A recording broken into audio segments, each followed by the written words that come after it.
One Crazy Summer, Chapter 8. Glass of Water. If we were at home with Pa and Big Ma, we would have been bathed and in bed an hour and 5 minutes ago. But we weren't in Brooklyn. We were in Oakland with Cecil. I glanced at my trusty Timex. I wasn't mad that Vanetta had gotten the Timex with the pink wristband and couldn't hold on to it, while mine is plain brown and still on my arm. My brown leather wristband is just fine. It's the clock part that matters anyway. I can count on it to keep things running on schedule. Its waterproof face told me what I needed to know at 9:35 in the evening.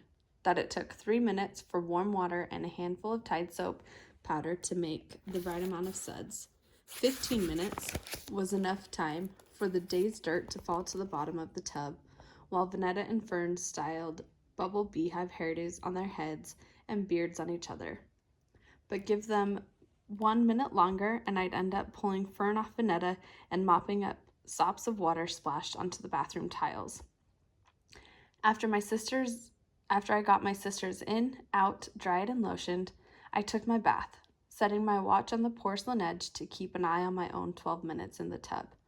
The watch part might have been waterproof, but the plain brown leather band didn't care for soap and hot water.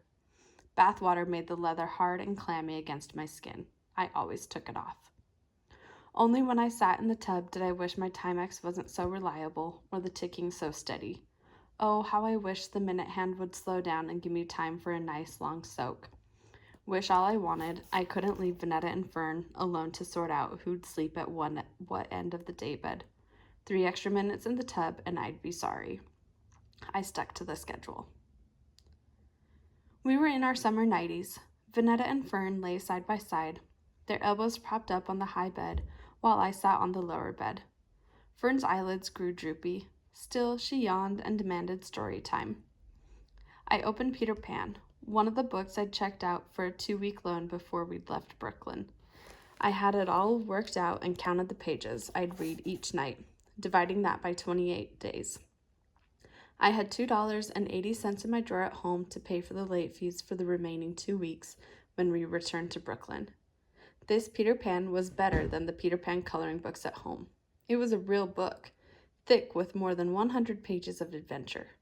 Vanetta and Fern were soon under the spell of Peter and Wendy flying like fairies. Both Vanetta and Fern gave out 3 pages sooner than I had planned.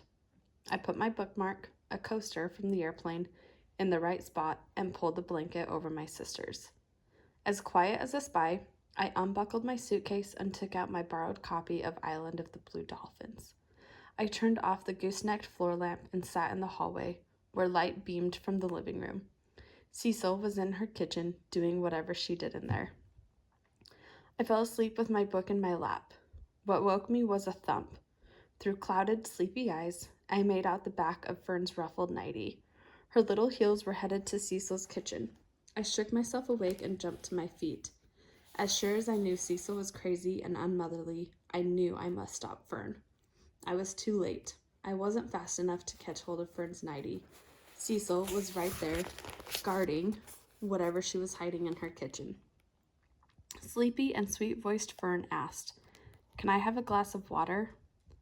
Papa could never bring himself to say no to Fern. He left that to Big Ma, Vanetta, and me. But Cecil said, "Drank the water in the bathroom." "It's nasty," Fern said. "Then you ain't thirsty, little girl." "I'm not little girl. I'm Fern." She didn't mean. My mouth sped to Fern's rescue, but Cecil raised her hand to stop me. I got the message, and she lowered her stop sign. "Let's get one thing straight, little girl. No one's going in my kitchen." It's hard to believe the last time they'd seen each other, Fern had been a loaf of bread in Cecil's arms. That was how Uncle Darnell told it to me. Some pieces of it I even remember.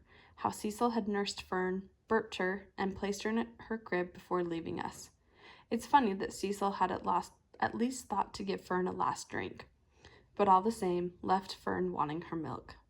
Now they stood across from each other, Cecil towering over Fern with her arms crossed, and Fern looking up at Cecil. Fern balled both fists, banging them against her sides like she usually did before she jumped on Vanetta. I took one of Fern's fists in my hands and eased it flat. Then I put on my talking to white folks voice and said, "Can you get her a glass of cold water?" I'm used to doing what's hard, like 3 days worth of homework in one night to catch up from being out of school sick, like 46 push-ups in 60 seconds to win a bet with a boy, like standing mean-mouthed over Vanetta and Fern until they swallowed a tablespoon each of hard pine cough syrup. But saying please without actually saying it to someone you don't want to say please to in the first place tops the list of hard. When Cecil raised her hand, I pushed Fern back, not knowing if she raised her hand only to point down at Fern. I didn't know Cecil yet. I didn't know how mean or crazy she was. She said, "Stay out there."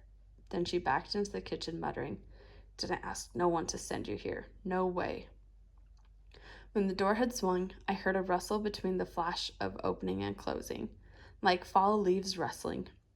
I looked up in time to see white wings hanging up from above in the quick flash of the open door. To the normal kids in my classroom, that would have looked crazy, white wings hanging in the kitchen. But I remembered strange things that got me laughed at in school, things about Cecil. I'd been dumb enough to tell volunteer facts about my mother for show and tell. "My mother writes on cereal boxes and on the wall," I'd say proudly in the 2nd grade. And this, the white wings, hanging in her house, wasn't strange at all. It was halfway what I'd expected. I would hate to think she had left us to lead a normal cookie baking, pork chop frying life. The sink ran full force. I heard opening and slamming, metal banging against the countertop maybe, cracking and shaking, the rock crackling of ice in a metal tray, more opening and slamming again. Fern clung to my side and then inched behind me. Cecil came out holding the extra paper cup from Mean Lady Ming's. Seeing Fern hiding behind me, she said, "It's too late for all of that. Here, take it." Fern stayed put, so I went to take the cup. Cecil pulled back, spilling a few drops at her feet. "Little girl, you better take this if you want it." Fern's fist balled from behind her nightie, and again I reached out, but Cecil glared like, "Girl, I will knock you down." Fern stepped from behind me and took the cup from Cecil's hands. "I'm not little girl, I'm Fern." "Well, you better drink this cup of ice water, little girl, every last drop." Fern drank it all down without stopping, probably to prove she could, probably to not stand near Cecil any longer than she had to. Then she handed me the cup with ice, and I returned it to Cecil. As many times as Big Ma said it, I never fully believed it, that no one, not even Cecil, needed to have their way so badly or was so selfish, that she could leave Pa, Vanetta, Fern, and me over something as small and silly as a name, that Cecil left because Pa wouldn't let her pick out Fern's name. But I saw and heard it with my own ears and eyes. She refused to call Fern by her name, and that made Big Ma right about Cecil.